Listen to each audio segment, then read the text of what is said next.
ओंकारं बिंदु संयुक्तं नित्यं ध्यायन्ति योगिनो कामदं मोक्षदं चैव ओंकाराय नमो नमः। ॐ अज्ञानतिमिरन्धस्य ज्ञानाञ्जनशलाकया चक्षुरुन्मीलितं येन तस्मै श्रीगुरुवे नमः। अखण्डमण्डलाकारं व्याप्तं येन चराचरं तत्पदं दर्शितं येन तस्मै श्रीगुरुवे नमः। या श्री स्वयं सुकृतिनां भवनेषु लक्ष्मी पापात्मनां कृतधियां हृदयेषु बुद्धि श्रद्धा सतां प्रभुस्य लज्जा तां त्वां नताहसं परिपालयति विश्वं।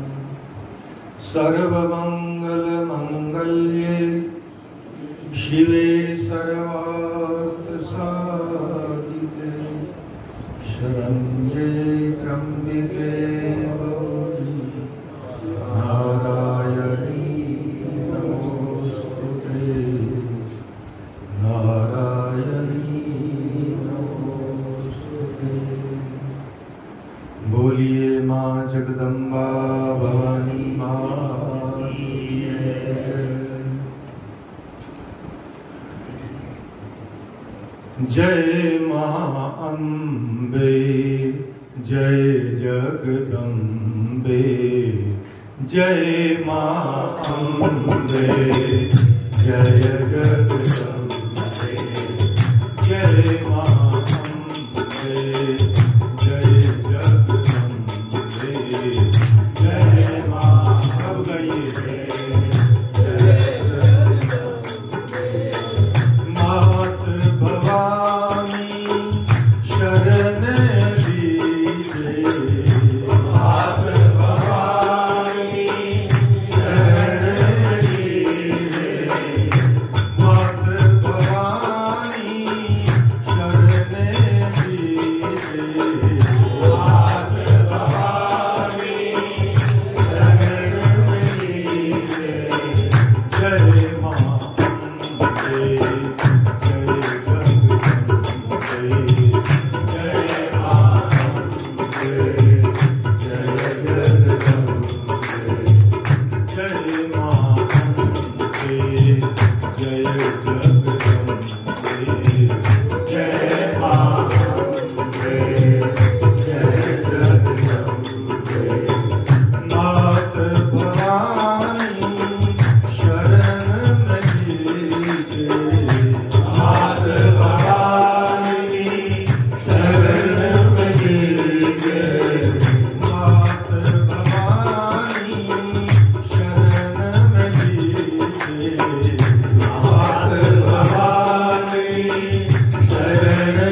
दीजिए मात भवानी शरण दीजिए। जय माँ अम्बे भवानी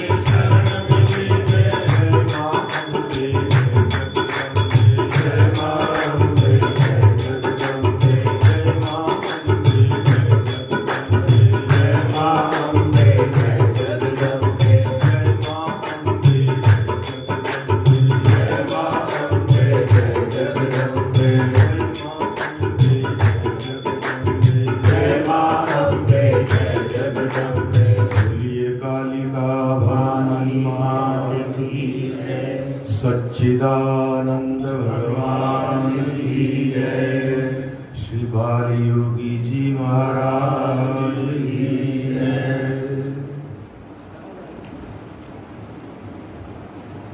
परम्बा मां भगवती के चरणों में वंदन करते हुए इस पावन बगीचे के संस्थापक अर्चनीय वंदनीय हमारे पूज्य महाराज श्री के चरणों में वंदन करते हुए हमारे संत समाज मेरे दक्षिण की ओर करनाल से पधारे हुए हमारे स्वामी परमानंद जी महाराज, ब्रह्मचारी जी महाराज, ऋषिकेश से पधारे हुए हमारे महाराज श्री, सब संतों को वंदन करते हुए आप समस्त समिति के सदस्यगण, संरक्षकगण और बाबा जी के लाडले चहेते समस्त भक्त समाज, मातृशक्ति, जिनके ऊपर बाबा जी की ऐसी कृपा है कि ऐसा बगीचा हम सबको बाबा जी ने दिया है जिसमें बैठकर हम अपना कल्याण सहज कर सकते हैं। नवरात्रि का ये पावन महोत्सव चल रहा है। प्रत्येक वर्ष की भांति त्रिदिवसीय मध्य में जो शक्ति महासम्मेलन होता है उसका आज प्रथम दिवस और द्वितीय सत्र है और महापुरुषों की वाणी का हम श्रवण कर रहे हैं। वस्तुतः शक्ति तत्व के बारे में क्या व्याख्या की जाए। वो शक्ति तो सर्वत्र सब में समाई हुई है। वही बुद्धि के रूप में हमारे भीतर संचरित है, वही श्रद्धा के रूप में कार्य कर रही है, वही शक्ति का तो सारा खेल है। उसकी स्तुति करते हुए कहा गया है, सर्वस्य बुद्धि रूपेण जनस्य हृदय संस्थिति, स्वर्गापवर्गदे देवी नारायणी नमोस्तुते। बुद्धि के रूप में मां भगवती हमारे भीतर है, किंतु उस बुद्धि का हम उपयोग किस रूप में कर रहे हैं ये हमारे संग के दोष अथवा गुण के ऊपर निर्भर करता है। बुद्धि तत्व से हम कर्म करते हैं, क्रिया करते हैं, प्रत्येक क्रिया बुद्धि के माध्यम से हो रही है। वो बुद्धि जो है शक्ति का ही स्वरूप है, किंतु यदि बुद्धि सात्विक ना हो, तामसी बुद्धि हो, तो मन की गति, मन के संकल्प पापमय प्रवृत्ति की ओर बढ़ेंगे। यदि बुद्धि राजसी है तो केवल संसार के अंदर ही हमारी समस्त क्रियाएं होने लगेंगी और हम संसार को ही अपना समझकर उसी में ही रमण करने लगेंगे। किंतु यदि वही बुद्धि महापुरुषों के संग से, सदगुरु के आश्रय से सात्विक स्वरूप धारण कर ले, जो हमारा वास्तविक स्वरूप है, वो शक्ति तत्व सात्विक स्वरूप में विद्यमान है, किंतु वो हम जागृत ठीक से नहीं कर पा रहे हैं। और वो सात्विक स्वरूप बुद्धि का क्या है? कौन सी बुद्धि को सात्विकी बुद्धि कहा गया है? गीता में भगवान कृष्ण अर्जुन को कहते हैं, प्रवृत्तिम च निवृत्तिम च कार्य कार्य भय भय बंधम मोक्षम च यावेति बुद्धि सा पार्थ सात्विकी। हे अर्जुन, जीवन के अंदर जो बुद्धि ये निर्णय करने में सक्षम हो जाए कि प्रवृत्ति क्या है और निवृत्ति क्या है, जिस बुद्धि को इस बात का ठीक से भान हो जाए कि प्रवृत्ति और निवृत्ति में क्या भेद है, कार्य क्या है और अकार्य क्या है, भय क्या है और अभय पद क्या है, वो बुद्धि सात्विक है। जो बुद्धि ये निर्णय कर सके कि प्रवृत्ति क्या है संसार में और निवृत्ति क्या है। साधारण रूप से हम लोग केवल इतना मानते हैं कि कोई भी कर्म करना प्रवृत्ति है, और कर्म से ऊपर उठ करके केवल ईश्वर की आराधना में लग जाना, केवल ब्रह्म चिंतन में लग जाना, इसको हम निवृत्ति मान बैठते हैं, किंतु ऐसा नहीं है। यदि कोई भी कर्म करना केवल प्रवृत्ति होता तो भगवान अर्जुन को फिर उस प्रवृत्ति में क्यों लगाते? भगवान अर्जुन को कर्तव्य धर्म का पालन करने के लिए, कर्म करने के लिए प्रेरित क्यों करते? अर्जुन को भगवान सन्यासी तो नहीं बनाना चाहते, अर्जुन को भगवान वन में तो नहीं भेजना चाहते, अर्जुन को भगवान उसके क्षात्र धर्म का बोध कराना चाहते हैं कि तेरे भीतर जो शक्ति है, जो क्षात्र धर्म है तेरा, उसका तुझे ठीक से बोध हो जाए और तू क्षात्र धर्म के उस कर्म पथ के ऊपर अग्रसर हो जाए। इसलिए भगवान अर्जुन को उपदेश दे रहे हैं। इसका अर्थ यह है कि जब तक हम केवल अपने स्वार्थ के लिए कर्म करते हैं वो तो प्रवृत्ति है, किंतु जब स्वार्थ का त्याग करके हमारी दृष्टि पवित्र हो जाए, मन पवित्र हो जाए और सतत हम पुरुषार्थ पे लग जाएं, हम परहित के लिए कर्म करने लग जाएं, तो हमारा किया हुआ कर्म भी फिर निवृत्ति का रूप है। फिर वो प्रवृत्ति नहीं रहेगी, वो प्रवृत्ति भी निवृत्ति बन जाएगी। इसलिए बड़े बड़े महापुरुषों ने प्रवृत्ति मार्ग का त्याग नहीं किया। महापुरुषों ने जो ये बगीचा हमारे लिए लगाया है, जिस बगीचे में बैठकर हम सत्संग का आनंद ले रहे हैं, जिस बगीचे में बैठ करके हम संतों की वाणी का अनेक रूप में श्रवण करके अपने कल्याण के लिए आगे बढ़ रहे हैं, ये बगीचा महापुरुषों ने क्यों लगाया है? ये प्रवृत्ति नहीं है उन महापुरुषों, ये उनका निवृत्ति मार्ग है। क्योंकि ये कार्य, ये कर्तव्य, अपनी शक्ति का, उस ऊर्जा का उन्होंने उपयोग अपने सुख के लिए नहीं किया।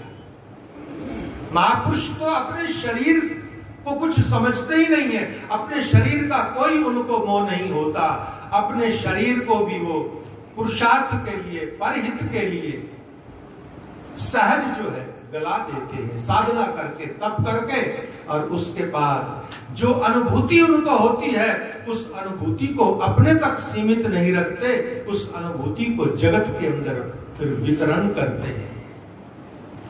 महापुरुषों की शक्ति जब जागृत हो जाती है तो फिर वो जगत कल्याण की ओर लगती है, फिर वो जगत से उस सन्मार्ग की ओर जगत को ले जाते हैं, जगत को उस कर्तव्य धर्म का बोध करा देते हैं, जिस कर्तव्य धर्म के ऊपर चल करके जो कर्तव्य ही फिर हमारे लिए निवृत्ति का रूप ले लेता है और हम सहज अपनी मंजिल तक पहुंच जाते हैं। तो प्रवृत्ति क्या है और निवृत्ति क्या है, इसका ठीक से बोध यदि हो जाए, यही शक्ति तत्व का उद्भव है।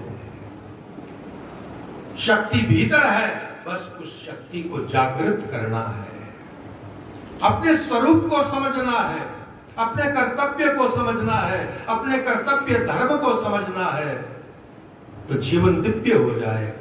तो प्रवृत्ति क्या है और निवृत्ति क्या है, इसका बोध हमको ठीक से हो जाए, यही शक्ति तत्व की जागृति है।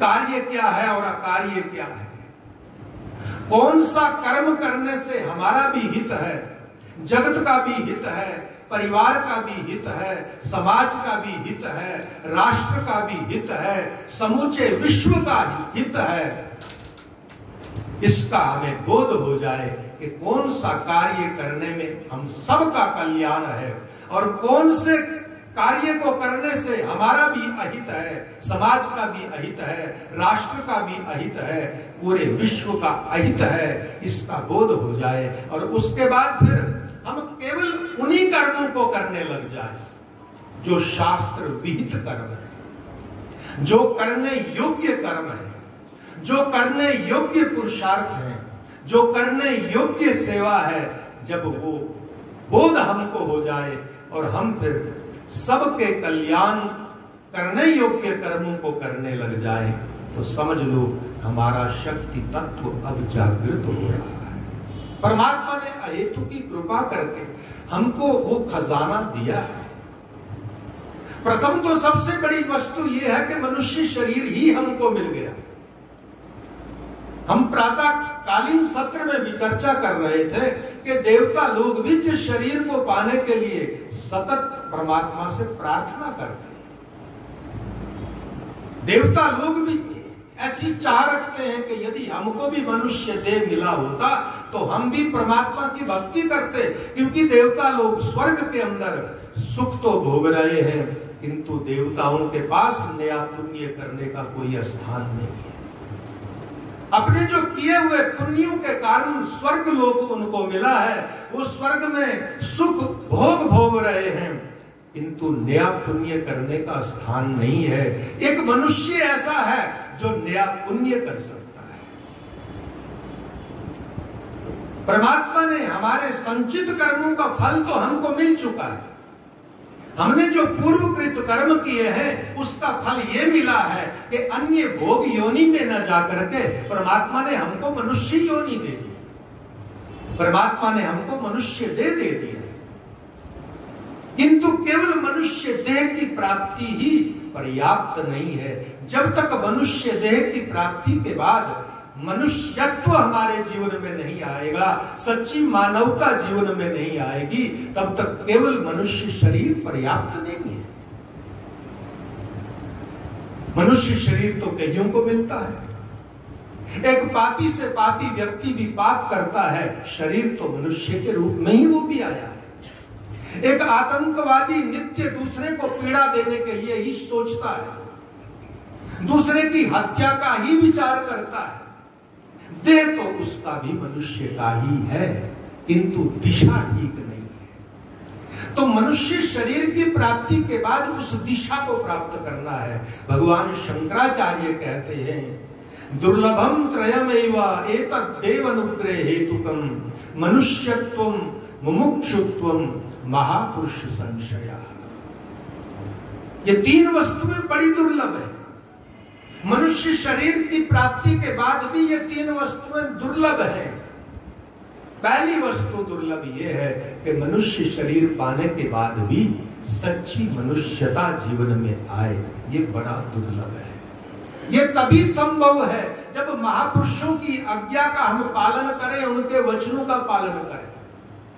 जिस पंथ से महापुरुष स्वयं चलते रहे हैं, उसी मार्ग को हम महापुरुषों के अपनाएं तो ही हम सच्चे मानव बन सकते हैं, वरना केवल हम हार्ड मांस का पिंजरा मात्र है। इस शरीर का फिर कोई अर्थ नहीं है। तो जीवन के अंदर सच्ची मनुष्यता आ जाए, सच्ची मानवता आ जाए, यही शक्ति तत्व का प्रागट्य है।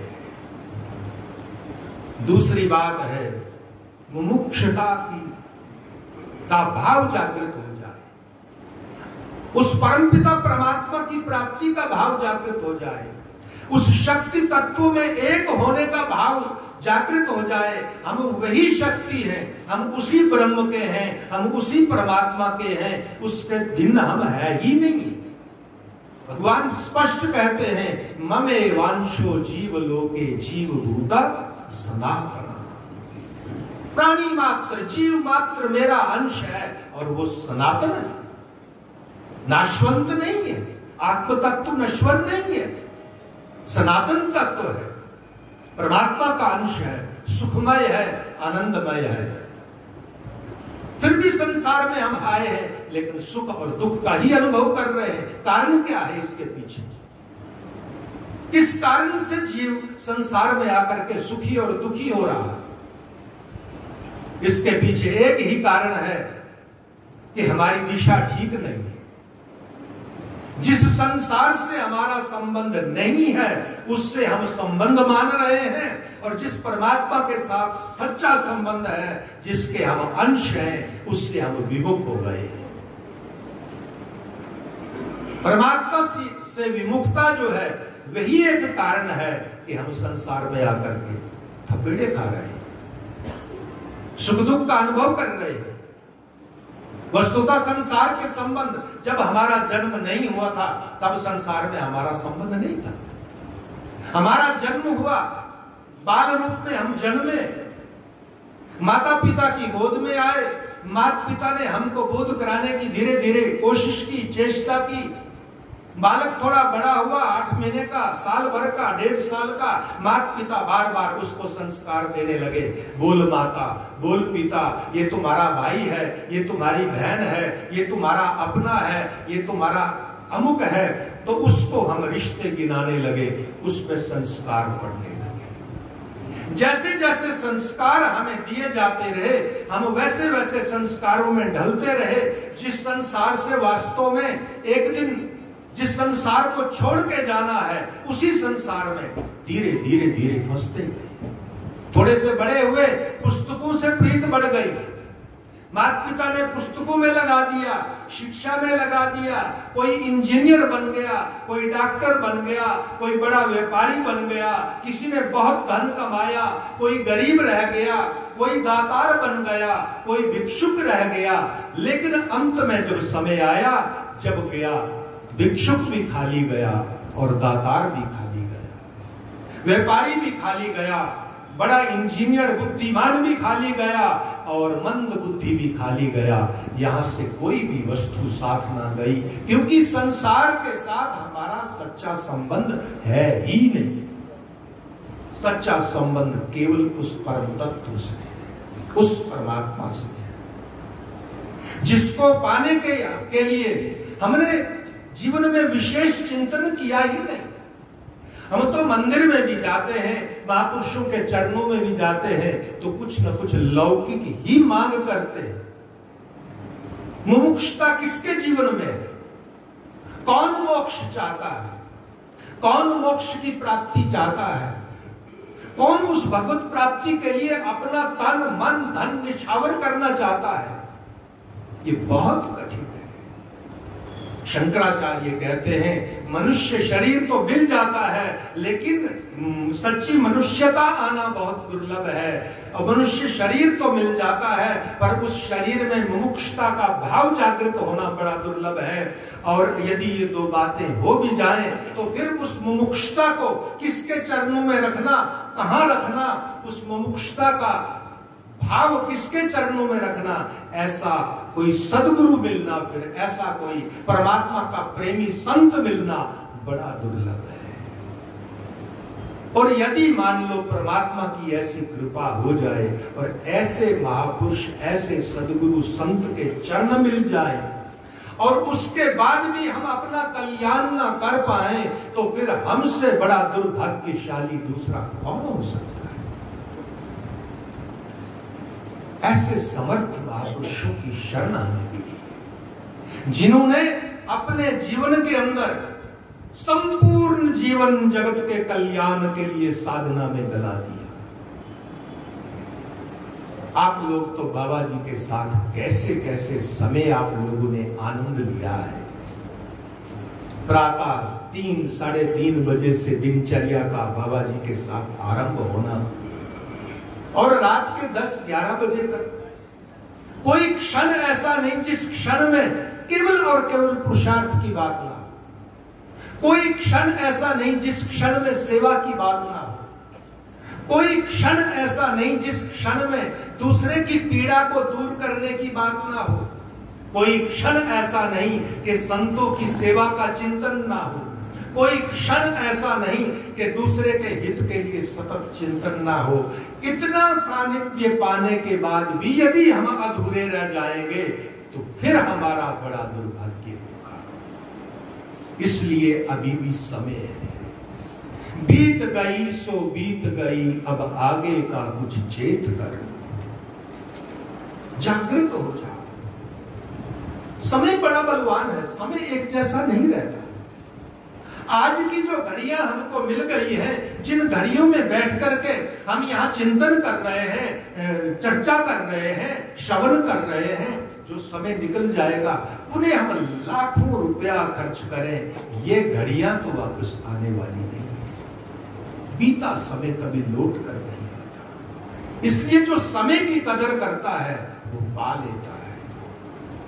महापुरुषों ने समय की कदर की तो पा गए। मीरा ने समय की कदर की तो मीरा पा गई। सूर ने समय की कदर की तो सूर पा गए। महापुरुष समय की कदर जानते हैं। महापुरुष और कुछ नहीं चाहते, हमसे केवल समय चाहते हैं। हमारा धन तो वो चाहते नहीं, हमारा वैभव उनको चाहिए नहीं, हमारी प्रतिष्ठा की बड़ी बड़ी बातें उनको चाहिए नहीं। महापुरुष एक ही चीज की मांग करते हैं, बस शरणागत हो जाओ। भगवान भी यही कहते हैं, अर्जुन को बार बार एक ही बात कही है, सर्वधर्मान परित्यज्य मामेकम शरणं व्रज अहं त्वा सर्व पापेभ्यो मोक्षयिष्यामि मा शुचः। हे अर्जुन, सब धर्मों का त्याग करके केवल और केवल मेरी शरण हो जा। धर्मों का त्याग यानी कर्तव्य का त्याग नहीं, धर्मों का त्याग यानी कर्तव्य धर्म को नहीं त्यागना है। धर्म, सर्वधर्म का अर्थ यहां भगवान ये कहना चाहते हैं कि तेरे मन में जो संकल्प आ रहे हैं, विकल्प आ रहे हैं, संकल्प आ रहे हैं, विकल्प आ रहे हैं, कभी तू सोच रहा है कि ये मेरे सगे संबंधी है, इनको कैसे मारूं। कभी तू देख रहा है रणांगन के बीच में खड़ा होकर कि ये मेरे गुरु हैं, ये मेरे दादा हैं, ये मेरे भ्राता हैं। ये जो संकल्प विकल्प का तेरा धर्म है, जिसमें तू विचलित हुए जा रहा है, इसका तू त्याग कर। ये तेरा कर्तव्य नहीं है, तू क्षत्रिय है। तू सब कुछ त्याग करके मेरे में विश्वास कर, मेरी वाणी के ऊपर विश्वास कर, तेरा निश्चित कल्याण होगा। भगवान ने अर्जुन के उस शक्ति को जगाया, और जब वो शक्ति तत्व जागृत हो गया, तो वही अर्जुन जो एकदम अधीर बन करके धनुष का त्याग कर चुका था, वही उठ खड़ा हो जाता है और वो आगे चल करके युद्ध करके अपने क्षात्र धर्म का पालन करता है। तो महापुरुषों का हमें आश्रय मिला है, महापुरुषों की हमको शरण मिली है। तो अब जो समय बीत गया उसका चिंतन नहीं करना, जो हाथ में है उसका यत्न करना है। जो समय हाथ में उसका हम यत्न करें। किंतु हम सोचते हैं अभी तो बहुत समय है, अभी थोड़ा कुछ और कमा लें, अभी बच्चों की शादियां पूरी ने सबकी नहीं हुई है, अब शादी हो जाए उसके बाद फिर हम सब कुछ छोड़ देंगे, उसके बाद तो हमको हरिद्वार ही जाके रहना है। फिर शादी वगैरह हो जाती है, उसके बाद एक पोता हो गया, फिर कहेंगे कि ये तो अब हम क्या करें, अब बच्चा है छोटा, इनके अब संभलता नहीं है, बहू को बहुत काम है, अब थोड़ा सा बड़ा हो जाए उसके बाद तो भजन ही करना है। ऐसा करते करते करते काल कब डंडा लेकर आ जाए क्या पता चलता है। काल तो सिर के ऊपर ही है, काल सर्वत्र घूम रहा है, काल कहां नहीं है, काल शीश के ऊपर है। लेकिन हम सोचते हैं कि थोड़ा सा ये कर ले तो उसके बाद भजन करेंगे। नहीं, समय बड़ा कीमती है मेरे भाई। इसलिए हम महापुरुषों के वचनों का पालन करें, उन महापुरुषों के मार्ग को ठीक से हम निभाएं, प्रशस्त करें और आगे बढ़े मंजिल की ओर। प्रवृत्ति और निवृत्ति को समझें, कार्य और अकार्य को समझें। वास्तविक कर्तव्य तो हमारा भगवत भक्ति ही है, वास्तविक कर्तव्य तो इस मानव शरीर का वास्तविक कर्तव्य तो भगवान का भजन ही है। बाकी तो ये बीच में केवल मात्र हमारा लौकिक व्यवहार है, इस लौकिक व्यवहार को निभाना है। किंतु ये नहीं भूलना है हम उस परमात्मा के, हम उस परमात्मा के अंश हैं, और जब तक उस परमात्मा के चरणों में एक नहीं होंगे तब तक हम सुखी नहीं हो सकते, तब तक हमारे दुख का अंत नहीं आ सकता। दुख का अंत तभी आता है जब जीव परमात्मा में एक होता है। तो प्रवृत्ति च निवृत्ति च कार्य कार्य भय अभय। भय और अभय पद क्या है? सबसे बड़ा भय तो जीवन में यह है कि हम बार बार जन्म लेकर आते हैं, बार बार दुखी होते हैं, पुनः मृत्यु हो जाती है। जीव बार बार जन्म और मृत्यु के चक्कर में पड़ा हुआ है। यही तो संसार का सबसे बड़ा दुख है, संसार का सबसे बड़ा भय है।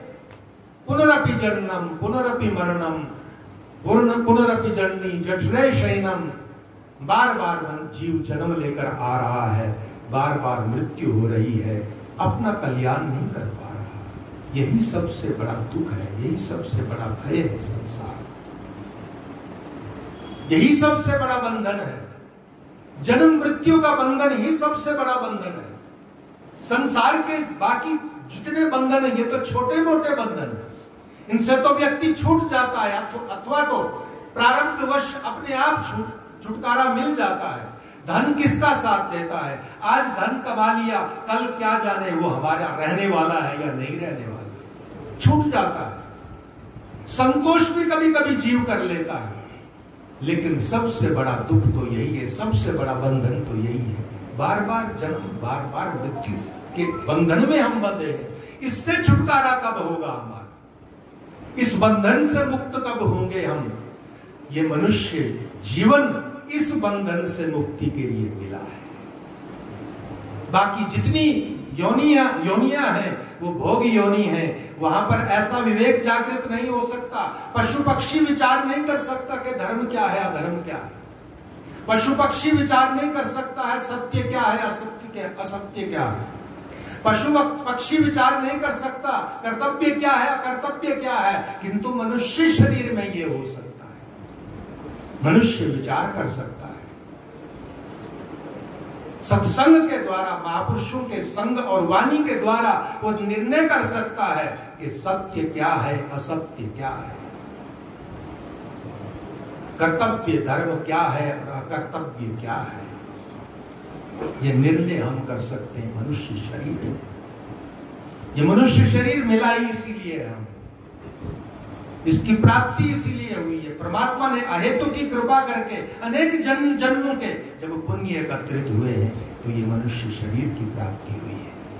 अब इस मनुष्य शरीर की प्राप्ति के बाद अपने ऊपर स्वयं कृपा करना, स्वयं सन्मार्ग की ओर बढ़ना है, स्वयं भक्ति में लग जाना, पुरुषार्थ में लग जाना। तो वो शक्ति तत्व हमारे भीतर है, बुद्धि रूप में शक्ति हमारे भीतर ही है। अब उसका उपयोग हम नहीं कर पा रहे, उस शक्ति तत्व को हम ठीक से समझ नहीं पा रहे। वो श्रद्धा के रूप में हमारे भीतर है, हम उस श्रद्धा स्वरूप शक्ति को केवल संसार के कर्मों में लगा रहे हैं। जब तक उस श्रद्धा को हम परमात्मा के चरणों की ओर नहीं ले जाएंगे, हम भक्ति और पुरुषार्थ की ओर नहीं ले जाएंगे, हम समाज के सेवा की ओर नहीं ले जाएंगे, पुरुषार्थ की ओर नहीं ले जाएंगे, पुरुषार्थ के प्रति जब तक श्रद्धा जागृत नहीं होगी, परमात्मा के प्रति श्रद्धा जागृत नहीं होगी, तब तक संसार के अंदर कितनी श्रद्धा कर लो, संसार छूटने वाला, एक ना एक दिन संसार छोड़ के जाना है। लेकिन जितना कहना आसान है इतना करना आसान नहीं है। चर्चा करना बहुत सहज है, श्रवण करना सहज है, किंतु इस बात को दृढ़ करना बड़ा कठिन है। ये बात दृढ़ तभी होती है, ये श्रद्धा दृढ़ तभी होती है जब सद्गुरु की पूर्ण कृपा प्राप्त हो। और सद्गुरु की पूर्ण कृपा किसको प्राप्त होती है? जिसकी शरणागति दृढ़ है, जिसका संकल्प दृढ़ है। अभी अभी महाराज जी बात कर रहे थे कि हमारा संकल्प शक्ति जो है वो दृढ़ होनी चाहिए। तो जब तक हमारी शरणागति जो है गुरु चरणों में नहीं होगी और पूर्ण शरणागति नहीं होगी, तब तक ये भाव दृढ़ नहीं हो पाएगा।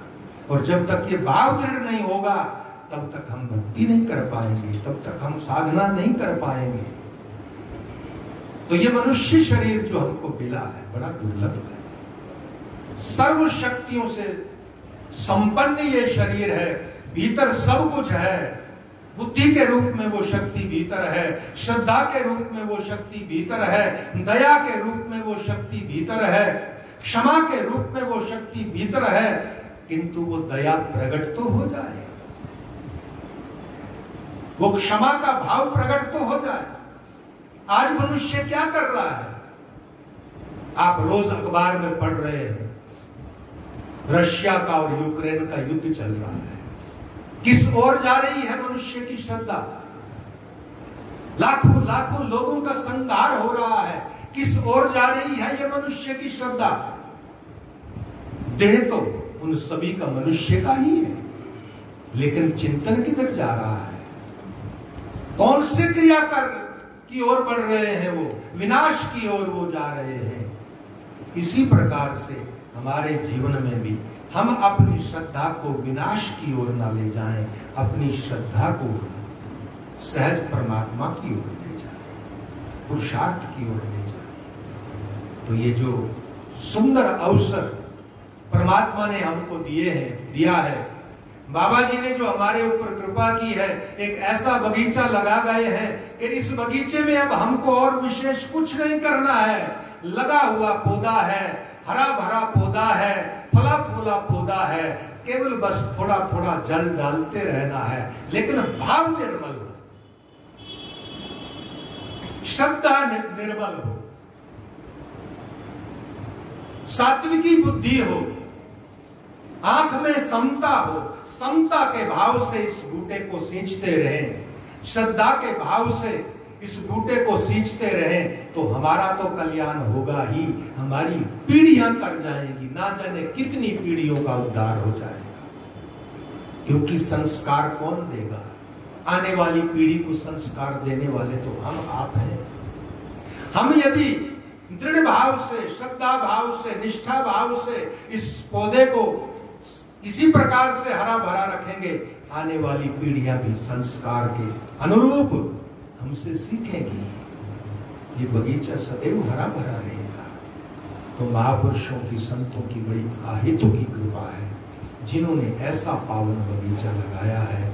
और संतों की ऐसी कृपा है, बाबा जी का ऐसा स्नेह था, कहां कहां से, दूर दूर से संत यहाँ आते हैं, संतों की वाणी का आप लोगों को लाभ मिलता है। ये बहुत बड़ी सद्गुरु की कृपा है। ऐसे बाबा जी के चरणों में बार बार वंदन करते हुए, बार बार प्रणाम करते हुए, आप सबको मैं यही कहूंगा कि बाबा जी यहीं पर हैं, हमारे साथ हैं। हमारी प्रत्येक क्रिया आज भी वो चेतन, उनकी चेतना यही है। महापुरुष कभी विदा नहीं होते। महापुरुष चेतना उनकी यही सदैव सर्वत्र पुरुषार्थ करती रहती है। कौन कहता है शंकराचार्य चले गए? कौन कहता है हमारे बड़े बड़े महापुरुष चले गए? नहीं, महापुरुष शब्द जो है वो ब्रह्म है। महापुरुषों की वाणी जो है वो ब्रह्म स्वरूप है। महापुरुषों के वाक्य ब्रह्म स्वरूप है। वो वाक्य सदैव विचरण करते रहते हैं। वो वाक्य, वो शक्ति तत्व उनका, वो शक्ति उनकी सदैव चेतना के रूप में हमारे साथ रहती है। उसका अनुभव करते करते यदि हम आगे बढ़ते रहेंगे तो बस जीवन हमारा दिव्य हो जाएगा। अधिक कुछ नहीं कहता हुआ आज के इस सत्र को मैं विराम की ओर ले जा रहा हूं। आइए 2 मिनट के लिए हरिनाम का आश्रय करके और हम फिर इस सभा को विराम दें। गोविंद हरे गोपाल हरे, जय जय प्रभु दीन दयाल हरे। गोविंद हरे गोपाल हरे, जय जय प्रभु दीन दयाल हरे। गोविंद हरे गोपाल हरे, जय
भगवान की जय। तो सुंदर पावन अवसर जो ये हमको उपलब्ध है महापुरुषों की कृपा से, इसका हम अपने जीवन में यथार्थ उपयोग करें, समय की कदर करें।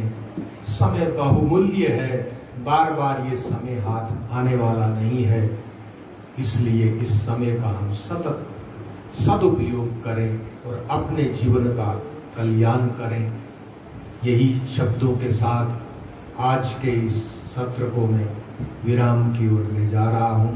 भाव और श्रद्धा के साथ एक बार कहिए, बोलिए कालिका भवानी मात की जय, श्री राधा कृष्ण भगवान की जय, भुवनेश्वर महादेव की जय, सिंदूरिया हनुमान जी महाराज की जय, गोवर्धन नाथ की जय, परम पूज्य हमारे बाबा जी महाराज की जय। धर्म की जय हो, धर्म की जय हो, अधर्म का नाश हो, अधर्म का नाश हो, प्राणियों में सद्भावना हो, प्राणियों में सद्भावना हो, विश्व का कल्याण हो, विश्व का कल्याण हो, गौ माता की जय हो, गौ माता की जय हो, भारत माता की जय हो, भारत माता की जय हो, सत्य सनातन धर्म की जय हो, सत्य सनातन धर्म की जय हो, वैदिक धर्म की जय हो, आज के आनंद की जय हो, आज के आनंद की जय हो, आज के आनंद की जय हो। सर्वे जनाः सुखिनः सन्तु, सर्वे सन्तु निरामया, सर्वे भद्राणि पश्यन्तु, मा कश्चित् दुःखभाग् भवेत्। ॐ पूर्णमदः पूर्णमिदं पूर्णात् पूर्णमुदच्यते, पूर्णस्य पूर्णमादाय पूर्णमेवावशिष्यते। ॐ शान्ति शान्ति शान्ति।